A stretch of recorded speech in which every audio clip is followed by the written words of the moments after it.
bedridden. At this point, I don't think I was eating like one full meal a day. Like, my appetite was gone. My energy levels were non-existent. I was basically just waiting and hoping that I would get a call from my family doctor for further testing or something like that. But my mom, my literal lifesaver, called up the colonoscopy clinic that ER doctor had referred me to and was like, hey, my daughter is really unwell. And she said, are there any cancellations by any chance this week? And they called her immediately back and they said, yes, we have one on Monday. Bring her in first thing. So I legitimately did this colonoscopy prep and I was quite literally dying. Nobody believed me. Everybody thought that I was being so dramatic because the peglet was ripping apart my asshole. But I was literally on the toilet on the verge of fainting. And at one point, I did in fact black out. So my mom called the ambulance. They took my vitals. I'm pretty sure, my memory's so foggy, but I think I did go into the ER. This is like, I was so delirious. But they did in fact take me to the hospital, and then they saw my chart, they did some blood work. They said that I was all fine and sent me home and said to come back for the colonoscopy that following morning. Well, colonoscopy came around at 8 a.m. When I tell you that I was in that chair, sobbing, hyperventilating, could not breathe for my life. I rushed into that room to find out that I had a fever of 41 degrees. Bro. Okay? There was something going on inside me. Nobody listened until this doctor looked at me, this GI that I was just meeting for the first time, and said, Paula, you don't have hemorrhoids. Paula, you have Crohn's. I know that this girl is from Canada. I can tell by the fact that she uses 41 degrees instead of 150,000 degrees Fahrenheit. And I also know that she's from Canada because this is exactly what they put you through when you're sick. They just essentially say, oh, you're fine, just take some Advil, you're fine. Until you show up in the hospital and you're like, I'm dying, help me. I'm only laughing because it happened to me. Mono was a scary experience. Mono is not that bad, but I think I had it really bad. Doctor after doctor was like, you're fine, just wait until you feel better, you're fine. Until I showed up in the hospital with severe dehydration and could not eat or drink anything. This was in the middle of COVID too, so I was terrified to go to the hospital. Point being, Canadian healthcare. This is what we get. This is what we're paying all these taxes for, guys. Okay? And I said, you haven't even looked inside of me. Why are people giving me diagnoses without looking inside of me? And he said, your profile, it's everywhere, okay? You have a fever, you have pain in your rectum, blood in your stool, it's Crohn's. And so next thing I know, I woke up in this scope room and they were saying, yep, severe Crohn's disease, you actually have a severe infection in your butthole and we need to admit you right away for surgery. So this was me, little 18-year-old me, being told that I needed surgery for the first time in my life. And they were whisking me away from my family, away from my mother, to this ward up on the freaking 17th floor that I had never been to. And next thing I knew, I was preparing for surgery. When I awoke from the surgery, they told me, not only did you have an infection in your butthole, but it was an abscess the size of a baseball. Bro! This pocket of pus was lodged in my butthole. And so they drained it. I woke up feeling great. Once again, texting my family group chat saying, guys, good to go. Literally pick me up in about 30 minutes. I'll pack up. To my parents' surprise, when they arrived, I was not, in fact, doing well. I was, in fact, way worse. I was, again, crawling on the floor, could not walk, was shivering and sweating, and just was literally so physically unwell that they were like, something's not right with her. To the nurses, they said, we can't take her home. And they said, I'm sorry, she's already discharged. I don't know what to tell you. So they drove me home. Legitimately 30 minutes after that I stepped foot through my door, I fainted again. Fever spiked to 41 degrees. Bro. So there I was, back again in the hospital. And to summarize for you guys, that was the beginning of about a 1 year in and out hospital stay. No, babe.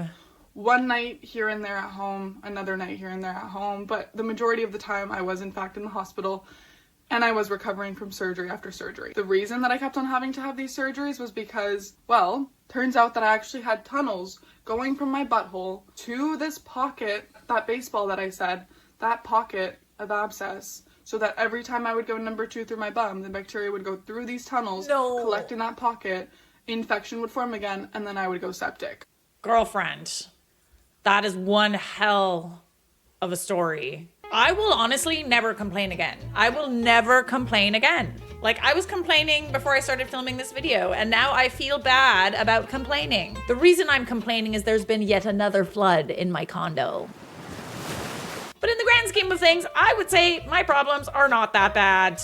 Could we have something like a little lighter? Like, dang.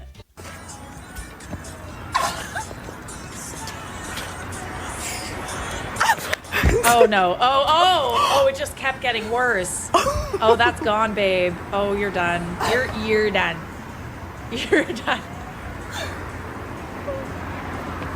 That kind of just went right in the pocket. Like, I know it's upsetting, but it was also a little satisfying. Just slipped right on in there. Like a slot machine. Like a coin in a slot machine. When I cried on FaceTime with him because he cheated on me and he screenshotted me and turned the pic into a mixtape cover for his new song, and he featured the girl he cheated on me with in the song, and she was the ad-libs. Stop. Stop it. No, you're lying. Are you serious right now? That is absolutely insane. The audacity. It's the audacity for me. This man has no shortage of it. Like, it just kept getting worse. I'm really curious to know how good the song is. Like, was it any good? What did he do all of that for? Who does this man think he is, The Weeknd? What is going on? Ah! What's happening? Oh dear. Oh, is that the ocean? Oh, the ocean is in your tent.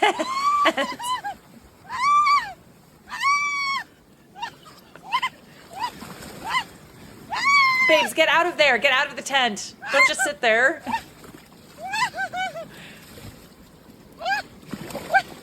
Oh, bye-bye. Bye, tent. Is that the ocean? Where are you, sir? Well, this is what I got out of.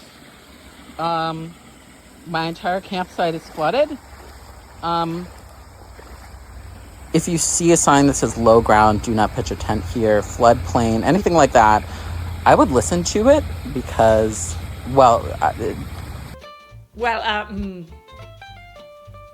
just a lovely day camping. Oh no. What even happened? Was that a wave? It's the scream for me. Did you set up your tent in the creek? Okay, so it's not the ocean. It's a creek. Okay, but to be fair, in this person's defense, how would that even happen? How would that even occur? Creeks be flooded? I didn't know that. It is a good thing that you stayed calm. That could have been bad. Everything is fine. It's all fine. Blood said, damn, flash flood, let's film it. You honestly filmed that whole thing, babe. I'm glad you took us along for the ride. I already knew I hated camping, but this is just another reason to not camp. That's my excuse. Not because I'm very bad at being outdoorsy. I don't want to alarm anyone, but this has just made the loudest bang ever. Oh, and you it should looks move. like it's You cracked. should move. I can't tell if it's the ice or not. Listen to it. Oh yeah, no, that's cracking, babe. I feel like it's the ice popping. Babe, you need to sounded move. like it's cracked. No. Oh my god. Oh my god, indeed. Thankfully, nobody was hurt.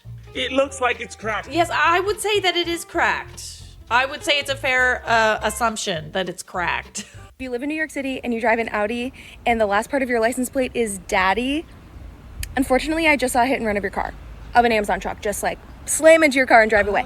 Don't worry, I did get a photo of the license plate, and I also called the police. No answer. I called like 6 times, every department. No answer. So I called 911, and they did answer after a few tries, which is concerning, but they said the police would be on their way. No police. I don't have a pen and paper with me.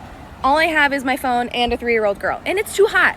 It is too hot to be out here for this long, but here's your car. Hold on. Unfortunately, this is what your car looks like right now. I hate to be the bearer of bad news. But on the plus side, you had me watching on the street, and I got a photo, so just DM me directly, and we'll take care of it. Bless your heart. Bless your heart, honey. If you so happen to witness something like this, it is your civic duty to do something about it. The fact that she's actually taking time out of her day to stand in the hot sun and call the police with her child nearby. What an upstanding citizen. Protect her at all costs.